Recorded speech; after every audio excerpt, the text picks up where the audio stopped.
Hey, what's up? Joe in Vegas here with another review. It's been a busy weekend. I went to Metallica Friday night and Saturday night, the next night at the Allegiant Stadium.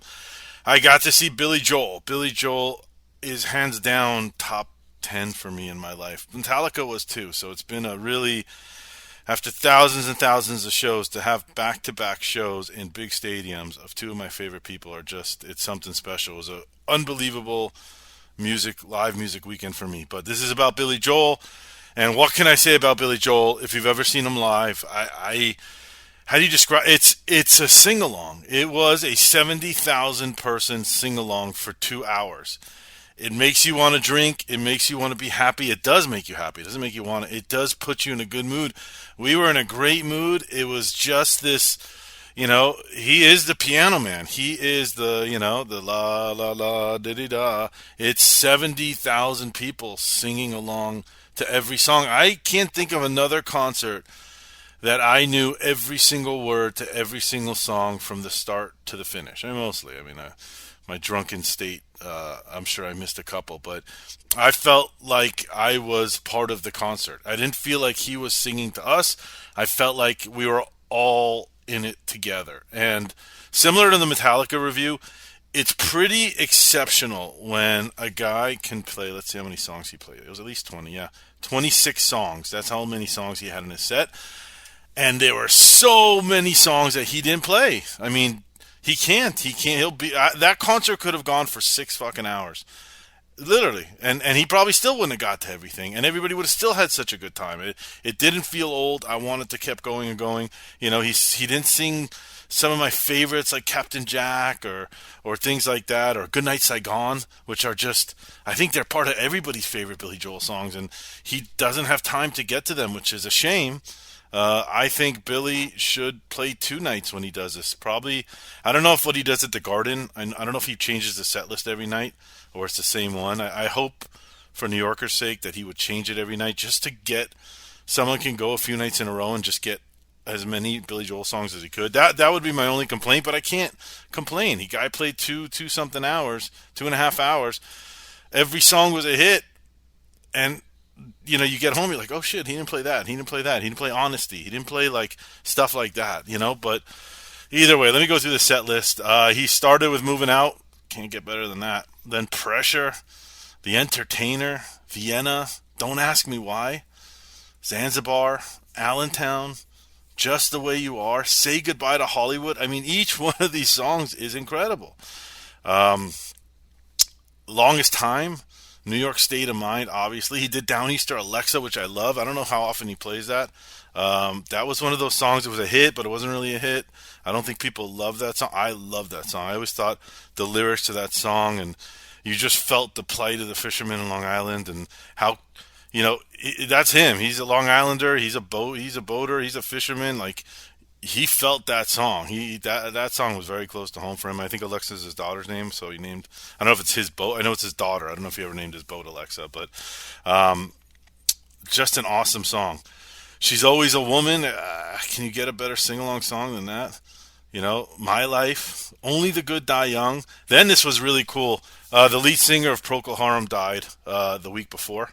I think I remember Billy played this on Howard Stern years ago. Whiter Shade of Pale, and I think because the guy died, he did the cover of that, which was fantastic. It's a nice treat, but again, you get into that territory where that was cool to see and it was awesome, but shit, I think I'd rather hear Goodnight Saigon instead, or was it Miami 2017? I think or Honesty or any of that. I mean, they're just off the top of my head how many songs he didn't play. So it always gets interesting when they do covers, but I'll take it. I'll take it. Then Sometimes a Fantasy, which was a nice treat. I didn't think he would play that. River of Dreams, he did a little Tush by ZZ Top before it, which I thought was, again, interesting, but I don't know. Would have rather maybe heard something else. Then this one, I don't think he needed this. He did the opera. He didn't even sing it. I think his guitarist sang it. The Nessun Dorma, which is that big famous opera song. I don't know if it's a Pocelli song. I don't know who the original singer is of that. Great song. It's awesome to hear. I mean, again, he doesn't sing. He might do it to give his voice a break for 2 or 3 minutes, which is very possible. I don't know the technical side of all this stuff. But again, I'd rather hear a different Billy Joel song than that. So then he gets into the monster scenes from an Italian restaurant. It's such a part of my life. That song is such a part of my youth. My parents getting divorced when I was a kid. I don't know. He just connected to that. I was probably 10 years old when I first heard that song. And it was like this realistic vision of the American dream, and such a fantastic song. It's such a story of Brenda and Eddie. I mean, he's a storyteller at the end of the day, and everybody knows the story of Brenda and Eddie, and those kinds of songs. Just a perfect song to hear live. Just so awesome. And then the ultimate sing along of all time, Piano Man. I mean, you get chills. You get chills. There was a part at the end of the song where he stopped and he just turned on the lights in the crowd, and I don't like stadium shows. I think they're too big, but this is the one time where it pays off. That's the payoff when 70,000 people are singing the chorus. That's what this whole fucking thing is about. All this music, all this forget about life for a little while. It's the news, the COVID, Russia. I mean, there's so much politics. Trump, fuck this, fuck.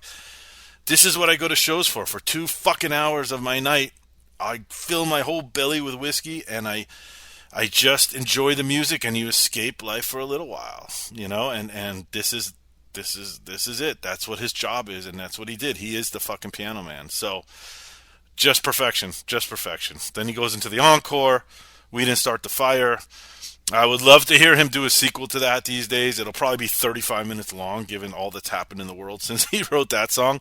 But it's such a great song. It's so lyrically, it's just incredible. It's just a great song. I really think he should do a sequel to that. I think that'd be really interesting. I know he doesn't do any more new music, but it'd be cool to see that.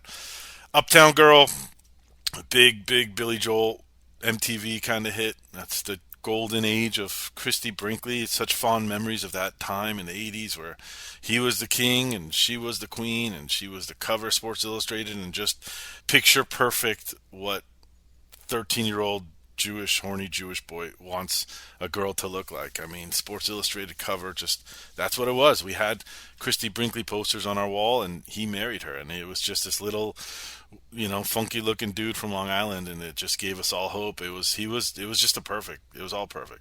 Still Rock and Rollin' Me song holds up really well over time. Big Shot, awesome. And then You May Be Right, he closed out with, which is just it's all great. Every single song is great. This was a perfect show. Honestly, I'm going to give it a 9.9. Just if he would have thrown a couple more songs in there that were that's personal to me. Like I said, Goodnight Saigon and Captain Jack. If he would have sang those two, I think it would have put me at a 10. This was a feel-good, great time. Billy is not going to be playing forever. I don't know how the fuck he still does it, honestly. I mean, probably because he sits down most of the show. So it does not physically, it's still hard, but it's not. I've seen him years ago where there's a lot more running around and jumping on the piano, and all that's gone, but I'll fucking take it. Billy Joel, if you ever hear this, I know you won't. I just want to thank you personally for all the years of music up until now. I'm 45. My birthday's in a couple weeks. I have been listening to you my entire life, and I didn't realize it till last night. I knew every single word to every single song, and it was fucking awesome. And that's why I go to shows, and that's why I do these reviews. If you're thinking about going, don't think, go to this show. It's pretty much as good as it gets. Thanks for listening. Leave comments. I want to hear it. I love to hear what your experiences are at shows. This is I feel like the people who frequent concerts or even whatever, we're like a little community. So I like to hear what people think, good, bad, ugly. I want to hear it all. I enjoy this stuff. That's why I do these videos. So thanks for listening. If you made it this far, subscribe, comment, and I'll see you at the next show. Bye-bye.